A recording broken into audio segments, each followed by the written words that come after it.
রমজান মাসের দ্বিতীয় 10 দিন 4টি জিকির বেশি বেশি করুন। যে জিকির 4টি রাসূল সাল্লাল্লাহু আলাইহি ওয়াসাল্লাম বেশি বেশি করতেন। রমজান মাসকে নবীজি সাল্লাল্লাহু আলাইহি ওয়াসাল্লাম 3 ভাগে ভাগ করেছেন। নবীজি বলেছেন, প্রথম 10 দিন রহমতের, পরের 10 দিন মাগফিরতের এবং তার পরের 10 দিন নাজাতের। আলহামদুলিল্লাহ। সম্মানিত দর্শক, এই 4টি জিকির কি যদি না জেনে থাকেন তাহলে এই আলোচনাটি আপনার জন্য মনোযোগ সহকারে আপনি শুনতে থাকুন। ওই নারী পুরুষ কতই না ভাগ্যবান যে নারী পুরুষ এই রমজান মাসে এই 4টি জিকির বেশি বেশি করবে ইনশাআল্লাহ। এই রমজান মাসে যে ব্যক্তি এই 4টি জিকির বেশি বেশি করবে তার জীবনের সমস্ত গুনাহ মাফ হয়ে যাবে। সুবহানাল্লাহ। এই রমজান মাসে যে ব্যক্তি এই 4টি জিকির বেশি বেশি করবে তার মনের সকল নেক আমল আল্লাহ পূরণ করে দেবেন ইনশাআল্লাহ। পবিত্র মাহে রমজানের 30 দিন রোজা রাখেন মুসলমানরা। রোজার দিনে সুবে সাদিক থেকে সূর্যাস্ত পর্যন্ত পানাহার থেকে বিরত থাকেন তারা। এছাড়াও যে কোনো ধরনের অশ্লীলতা থেকে বিরত থাকেন। ভোর রাতে সেহরি খেয়ে শুরু হয় রমজানের রোজা, শেষ হয় সন্ধ্যার ইফতারের মাধ্যমে। রোজার ফজিলত সম্পর্কিত কিছু হাদিস আপনাদেরকে তুলে ধরা হলো। 1 নম্বর হলো রোজাদারের মুখের দুর্গন্ধ। রোজাদারের মুখের দুর্গন্ধ আল্লাহর কাছে সবচাইতে বেশি পছন্দনীয় এবং মিশক আম্বরের মতন এর চাইতে উৎকৃষ্ট। সুবহানাল্লাহ। তারপরের হাদিসটি হযরত আবু হুরায়রা রাদিয়াল্লাহু থেকে বর্ণিত। হাদিসে নবী করিম সাল্লাল্লাহু আলাইহি ওয়াসাল্লাম বলেছেন, রোজাদারের জন্য 2টি আনন্দ। একটি আনন্দ হলো ইফতারের সময়, আরেকটি আনন্দ হলো আল্লাহর সাক্ষাৎ। সুবহানাল্লাহ। তারপরের হাদিস জাবের রাদিয়াল্লাহু থেকে বর্ণিত।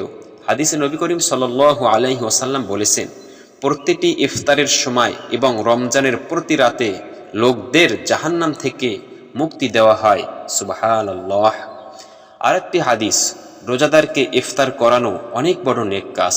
রাসূল সাল্লাল্লাহু আলাইহি ওয়াসাল্লাম বলেছেন, যে ব্যক্তি কোনো রোজাদারকে ইফতার করাবে তার জন্য রোজাদারের প্রতিদান সমান প্রতিদান দেওয়া হবে। সুবহানাল্লাহ। এবং রোজাদারের প্রতিদান থেকে কোনো প্রতিদান তার অংশ থেকে কমানো হবে না। তিরমিজি শরীফের হাদিস। যে কোনো খাবার ইফতারে থাকতে পারে, তবে খেজুর দিয়ে ইফতার করা সুন্নাত। হযরত আনাস রাদিয়াল্লাহু তাআলা আনহু বলেন, নবী করিম সাল্লাল্লাহু আলাইহি ওয়াসাল্লাম নামাজের পূর্বে তাজা পাকা খেজুর দিয়ে ইফতারি করতেন। তাজা খেজুর না থাকলে যে কোনো খেজুর দিয়ে, আর তাও যদি না থাকতো তাহলে কয়েক ঢোক পানি পান করে নিতেন। সুবহানাল্লাহ।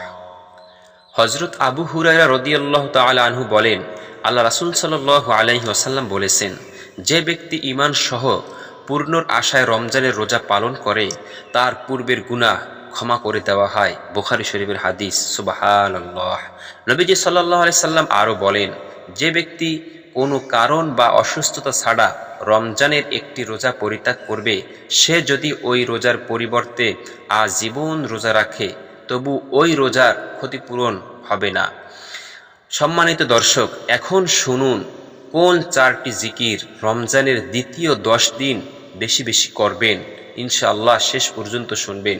যে 4টি জিকির সম্পর্কে বলেছেন নবীজির প্রিয় সাহাবী হযরত আবু হুরায়রা রাদিয়াল্লাহু তাআলা আনহু।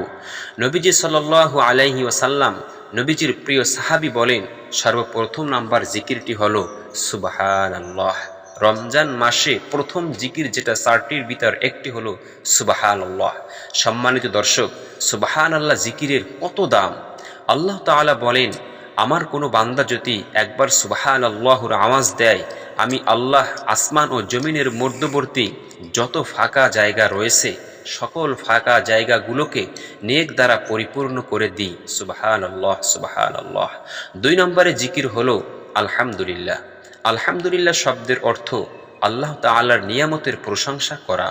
মহান আল্লাহ তাআলা রব্বুল আলামিন, হে নবী বলেন, মহান রব্বুল আলামিন পবিত্র কোরআনুল কারিমে বলেন, হে নবী আপনি আপনার সকল উম্মতদেরকে জানিয়ে দিন, যেই উম্মত অর্থাৎ যে বান্দা আমি আল্লাহর নিয়ামত পেয়ে নিয়ামতের শুকরিয়া আদায় করল না, আমি তার নিয়ামতকে ছিনিয়ে নিয়ে যাই।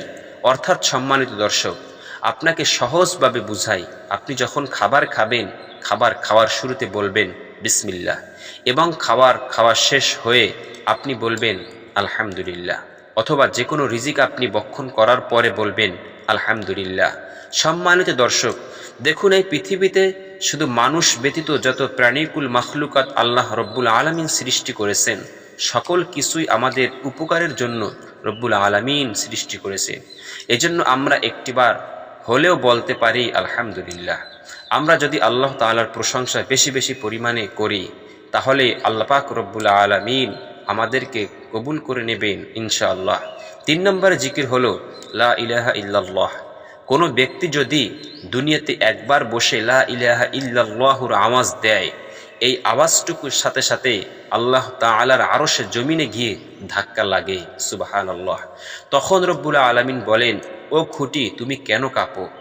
ওই খুঁটিগুলো তখন বলতে থাকে, হে রব্বুল আলামিন, দুনিয়াতে আপনার একজন বান্দা বা বান্দি লা ইলাহা ইল্লাল্লাহুর আওয়াজ দিয়েছে, আমি তাই কাঁপছি।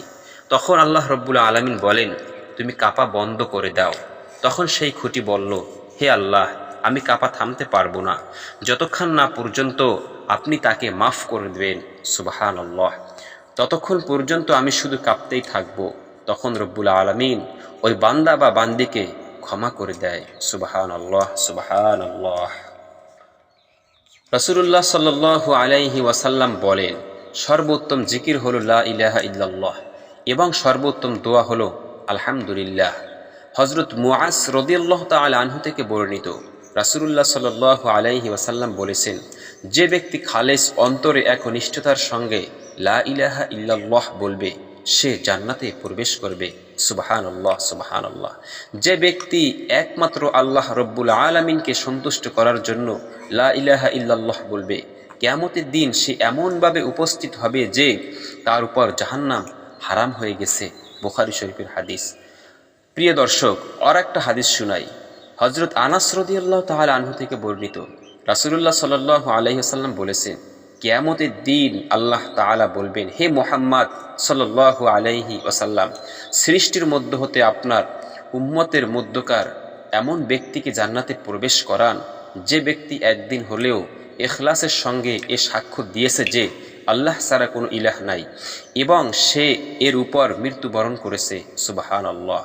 যে ব্যক্তি সবসময় লা ইলাহা ইল্লাল্লাহ জিকির করবে, আল্লাহ তাআলা তাকে ঈমানের সঙ্গে মৃত্যু নসিব করবেন, সুবহানাল্লাহ, সুবহানাল্লাহ। সম্মানিত দর্শক, এর জন্য বেশি বেশি লা ইলাহা ইল্লাল্লাহ এর জিকির আমরা করব ইনশাআল্লাহ। 4 নম্বরে জিকির হলো আল্লাহু আকবার।